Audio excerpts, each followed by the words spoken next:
Na Band FM, quem ama não esquece.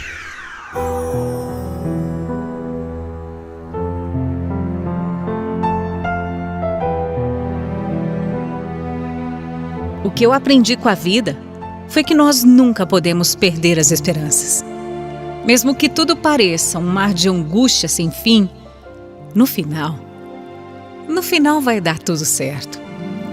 Às vezes a vida pede pra gente uma dose extra de coragem para que a gente continue gigante. Eu nasci numa aldeia indígena, no Pernambuco. Quando a minha mãe conheceu meu pai, ela já tinha um filho de um relacionamento anterior e aí com ele teve mais 3 filhos. Eu sou a caçula, mas ele sempre foi um homem muito violento e chegou a espancar a minha mãe várias vezes. Um dia ela não aguentou mais e para fugir do meu pai foi embora levando só a filha mais velha. Eu e meus 2 irmãos ficamos com ele e foi um verdadeiro terror.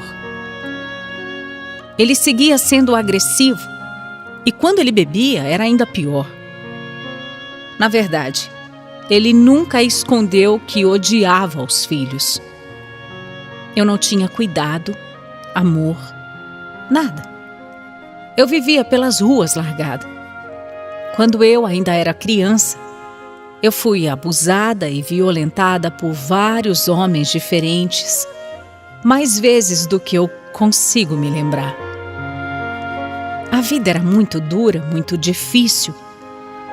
E por isso, com apenas 11 anos de idade, eu já pensava em arrumar um marido para me livrar de toda aquela situação que eu vivia. Meu sonho era ter uma casa. Não só uma casa, era ter uma casa, uma família e comida também. E na minha cabeça, essa era a solução dos meus problemas: ter um marido que cuidasse de mim. Com 12 anos eu conheci um rapaz que tinha 20. Eu me apaixonei perdidamente e a gente começou a se relacionar. Depois de alguns meses de namoro, eu comecei a me sentir mal, enjoada e descobri que estava grávida, né? Eu tinha 12 anos. 12 anos e eu estava grávida. Quando eu contei a novidade para o meu namorado, ele começou a me rejeitar. Eu já costumava ficar na casa dele alguns dias, até que numa manhã eu estava tomando café e ele simplesmente chegou com uma moça, dizendo que aquela era a namorada dele. Eu me senti um lixo e vi ali o meu sonho de ter uma família, uma casa, desmoronar. Mais uma vez eu me senti desprezada por alguém que deveria se importar comigo. Eu não sabia o que fazer, para onde ir. E foi aí que uma vizinha me falou que tinha uma mulher precisando de uma pessoa para trabalhar como doméstica. E eu fui. A minha patroa sabia de toda a minha situação. Sabia que eu estava grávida, mas mesmo assim me deu um emprego e eu confesso que eu me senti acolhida de alguma forma por ela. Logo no meu primeiro dia, a minha patroa me disse que a irmã dela estava chegando de São Paulo para passar uns dias ali. Nessa fase, eu andava passando muito mal por conta da gravidez e por uma grande coincidência do destino, essa irmã da minha patroa era médica obstetra. Então, assim que ela chegou, ela me examinou e disse que eu já estava de uns 4 meses. Ela ficou bem chocada com a minha situação, porque, afinal, eu era só uma menina. E eu contei que não tinha mais nada, não tinha ninguém, além daquele trabalho. E que o pai do meu filho não queria mais saber de mim e nem de assumir o bebê. Eu falei para ela que eu estava sozinha no mundo. Foi quando essa médica, irmã da minha patroa, me perguntou se eu queria ir embora com ela para São Paulo para recomeçar a minha vida. Ela me fez 1000 promessas, disse que iria me ajudar com o bebê e que eu teria uma condição de vida bem melhor. Sinceramente, eu não tinha nada, eu não tinha ninguém. Meu pai, que sabia da minha gravidez, também não quis nem saber de me ajudar. Então eu aceitei. Eu fui achando que em São Paulo eu teria uma vida melhor. Em março de 1987, eu cheguei em São Paulo assustada, mas muito confiante também de que tudo ia dar certo. Mas essa ilusão durou pouco e eu vi que eu estava bem enganada.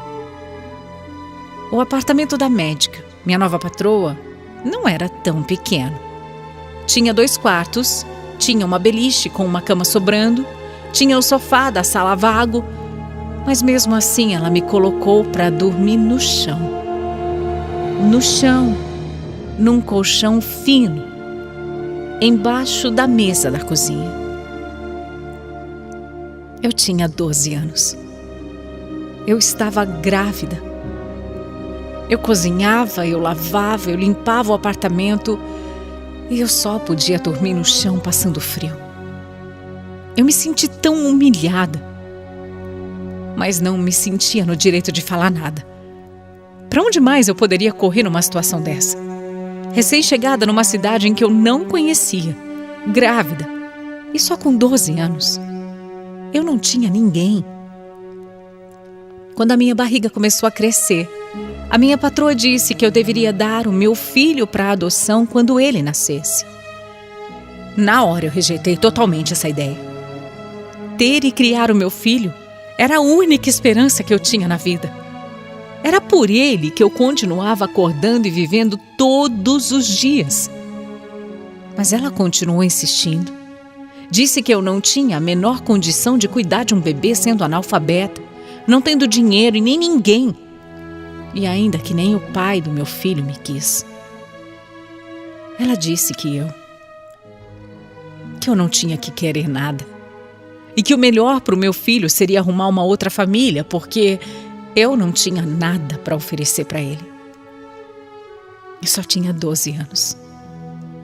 Imagina a minha cabeça ouvindo tudo isso. Apesar de tudo, no fundo, eu tinha esperanças de que nada de ruim fosse acontecer. Eu achei até que alguém ia aparecer, sabe, para me ajudar, para me resgatar. Eu achei que eu ia embora dali com o meu filho e que eu ia ser feliz. Só que não foi o que aconteceu. No dia em que eu tive o meu filho, foi muito traumático. Eu senti tanta dor. Vieram 4 médicos para me segurar. Não teve cuidado, não teve respeito, foi horrível, foi horrível. Mas meu filho nasceu e era um menino lindo e saudável. Nos dias em que eu fiquei no hospital, eu vivi momentos de pura felicidade ao lado do meu bebê. Mas essa alegria também não ia durar muito. Me perguntaram no 3º dia qual nome eu daria para o meu filho. E eu disse que eu gostava muito de Bruno. Mas a minha patroa foi logo dizendo que eu nem deveria dar esse nome, nem deveria ter esse trabalho todo, porque já tinham arrumado uma família para adotá-lo. E que essa família sim, escolheria o nome dele. Eu fiquei arrasada. Quando chegou o dia da alta, a minha patroa literalmente arrancou o meu filho dos meus braços e disse que ele ia embora naquele momento. Eu me joguei em cima da cama e eu comecei a chorar. Parecia que tinham arrancado um pedaço de mim. E arrancaram mesmo. Eu gritava de dor. Era como se eu sentisse a minha alma sendo dilacerada. Até hoje eu não consigo pôr, assim, em palavras, o que eu senti naquele momento. Porque foi algo inexplicável. Eu achei que eu não ia aguentar de tanta dor, sabia? Eu queria ser mãe. Eu não estava negando meu filho, eu queria ele na minha vida. Mesmo nova, ingênua, analfabeta e sem ninguém, eu queria ser a mãe do meu filho. Mas ninguém ligava para o que eu dizia. Ninguém ligava para o que eu fazia. Ninguém dava ouvidos para uma criança de 12 anos que não sabia ler, escrever e que estava ali sem ninguém, sozinha, sem nenhum responsável. A minha vontade não valia de nada. Eles levaram o meu filho e, de repente, foi como se o chão se abrisse. Alguns dias depois, eu implorei para, pelo menos, conhecer o casal que ficaria com o Bruno. Eu só queria conversar com eles, entende? Explicar por que eu tinha feito aquilo e pedir para, por favor, cuidarem bem do meu menino. A minha patroa atendeu esse pedido e ela organizou um encontro. Mas quando eu os vi, eu não consegui falar nada. Eu estava tão nervosa, eu só chorava. Eu ainda não tinha me conformado com nada daquilo, eu só queria falar para aquele casal que eu não tinha culpa, que eu não estava fazendo aquilo porque eu queria, que eu não aceitava nada daquilo. Mas eu só chorava. Eu não conseguia falar, eu só chorava. Para piorar, o casal nem brasileiro era. Eles eram franceses. Não entendiam absolutamente nada de português. Eu, acuada, ingênua, com medo, não soube nem expressar o que eu estava sentindo, o que estava acontecendo. Foi horrível. Depois desse dia, eu nunca mais tive notícias do meu filho. E eu fiquei mal. Eu entrei em depressão e tentei até tirar a minha própria vida. Só depois de quase 1 ano, eu consegui finalmente me libertar e sair daquela casa. Eu fui morar com uma vizinha no mesmo prédio.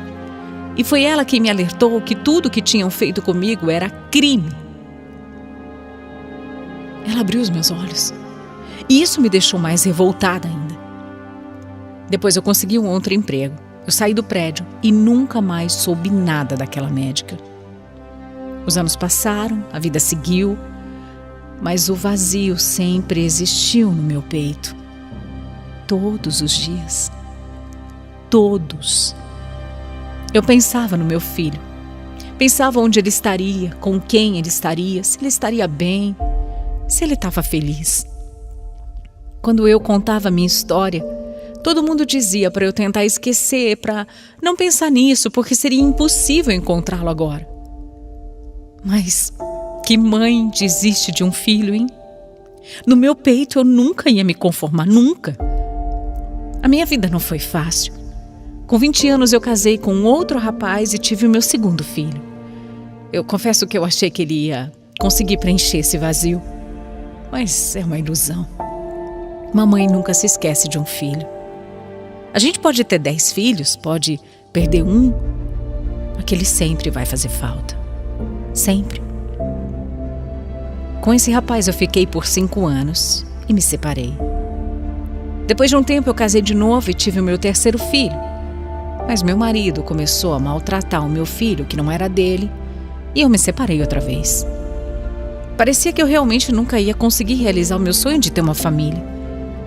Mas por outro lado, felizmente eu consegui, pelo menos, terminar os meus estudos. E eu aprendi a ler e a escrever direitinho. Com isso eu passei a me sentir mais segura, arrumei um emprego melhor e consegui pagar o aluguel de uma casa um pouco maior para poder viver com os meus 2 filhos. A vida foi de alguma forma melhorando. Mas os anos iam passando e as lembranças do meu primeiro filho, arrancado de mim, continuavam muito presentes. A minha dor, a minha angústia só aumentavam. Eu queria muito, mas eu não sabia nem por onde começar a procurar o Bruno. Meus filhos mais novos até tentavam me ajudar com a internet, mas eu não sabia nada. Nem se ele ainda chamava Bruno, né? Eu também não sabia o nome dos pais adotivos e nem onde eles viviam. Só sabia que não era no Brasil. Anos procurando. Eu nunca consegui nenhuma pista. Quando eu estava prestes a completar 42 anos, eu tive uma visão com o meu filho enquanto eu olhava para o céu à noite. Eu vi um homem bonito, de terno e gravata, parecido comigo, e uma voz me dizia que tudo ia dar certo. 2 dias depois, quando eu saí para comemorar o meu aniversário, o meu celular tocou. Do outro lado da linha, uma mulher se apresentou e disse que trabalhava na Defensoria Pública de Brasília. O meu coração gelou. Por que eles queriam falar comigo? O que estava acontecendo? A mulher, chamada Ana, disse que já queria ter falado comigo antes, mas que não podia fazer isso porque alguém muito especial queria me fazer uma surpresa no dia do meu aniversário. Aí ela me perguntou se eu tinha tido um filho há 30 anos. Se tinha dado a ele o nome de Bruno e se eu já tinha procurado por ele. Eu respondi que sim. Sim, e falei que eu nunca perdi as esperanças de reencontrá-lo, mas que eu não sabia como fazer isso. Foi aí que a Ana me disse que eu já podia parar de procurar por ele, porque ele tinha me encontrado. Claro que demorou alguns segundos para eu entender e realmente acreditar que aquilo estava acontecendo. Eu fiquei em choque, eu fiquei paralisada. Seria mesmo possível? 30 anos depois. 30 anos. A Ana me contou que o Bruno vivia na Europa e que ela e ele tinham se conhecido há algum tempo atrás pela internet. Quando ele soube que ela era brasileira, ele disse que tinha sido adotado ainda bebê, mas que ele tinha tanta vontade de conhecer a mãe biológica que também era do Brasil. Foi aí que a Ana, que trabalhava na Defensoria Pública de Brasília, entrou na história e ajudou a fazer esse encontro acontecer. Ela ainda me falou algumas coisas sobre ele. Ela disse que quando ele foi adotado, foi viver na França e os pais mudaram o nome dele para Basile. E que ele já me procurava desde que tinha feito 18 anos. Eu fiquei sabendo que meu filho atualmente morava na Suíça, mas que já tinha até vindo no Brasil 2 vezes atrás de mim. O meu filho estava me procurando há anos. E eu não sei colocar em palavras o quanto isso me emocionou. A Ana disse que eles já tinham me achado há alguns dias, mas que o Bruno pediu para que ela só falasse comigo no dia do meu aniversário, dia 12 de junho, para fazer uma surpresa. Quando ela me mandou a foto dele, eu não conseguia nem raciocinar. Era a minha cara, não tinha como não ser. Era ele. Era o meu Bruno, era o meu filho. Meu Deus, meu Deus. Aquele dia foi como se eu tivesse saído da escuridão. Logo depois, eu e o Bruno finalmente nos vimos através de uma câmera de vídeo. A gente mal se entendia, ele não falava nada de português, mas disse que ia aprender só para falar comigo. E um mês depois, ele chegou ao Brasil para me conhecer pessoalmente. Eu passei dias sem dormir, só pensando nesse encontro, eu não conseguia conter a emoção, a ansiedade. As minhas pernas tremiam, me faltava ar. E esse foi, sem dúvida nenhuma, o dia mais feliz da minha vida. Receber um abraço do meu filho, 30 anos depois de ter perdido. Nossa. Nós ficamos alguns segundos ali abraçados, sentindo um coração do outro. Parecia que as nossas almas tinham se encontrado. E eu pedi perdão a ele. Eu contei tudo o que aconteceu e ele falou que não tinha nada do que perdoar, que eu só fiz o que tinha que ser feito e que ele entendia, que ele não tinha raiva de mim. Depois de um primeiro momento, ele aceitou se hospedar na minha casa e pela primeira vez eu tive os meus 3 filhos debaixo do meu teto, sentados ali na minha mesa, comendo a minha comida. E era um sonho. Era um sonho. A gente depois fez exame de DNA que comprovou que ele era mesmo meu filho. Mas nem precisava, eu já sabia, né? Eu já tinha certeza desde o momento em que eu vi a foto dele. O Bruno me contou que os pais adotivos o criaram muito bem e que nunca esconderam quem eu era. Eles tinham meu nome anotado e quando o Bruno cresceu, eles deram a ele. Foi tudo tão intenso entre nós. Alguns dias depois ele voltou para a Suíça, onde ele vive atualmente. A gente se fala todos os dias, mas eu entendo que a vida dele é lá, né? Ele se casou com uma russa, uma mulher linda, linda. E eles tiveram 2 filhos, os meus netinhos, Gabriel e Teodoro. O Bruno trilhou um caminho brilhante. É um homem lindo, trabalhador, honesto, íntegro, do bem e muito inteligente. Ele fala 6 idiomas, acredita? É um orgulho para a mamãe aqui. Eu também já fui até a Suíça passar as férias com ele e olha, foi indescritível, meu Deus. Nós fomos até Paris encontrar com a família adotiva dele e esse encontro também foi muito emocionante. O Bruno com as 2 mães dele. Encontrar meu filho foi algo que mudou a minha vida para sempre. Eu me tornei muito mais forte. Eu ganhei um ânimo que já nem sabia que existia. E hoje em dia eu posso dizer que eu sou uma mulher bem realizada. A minha história é prova de que ninguém pode perder a fé jamais.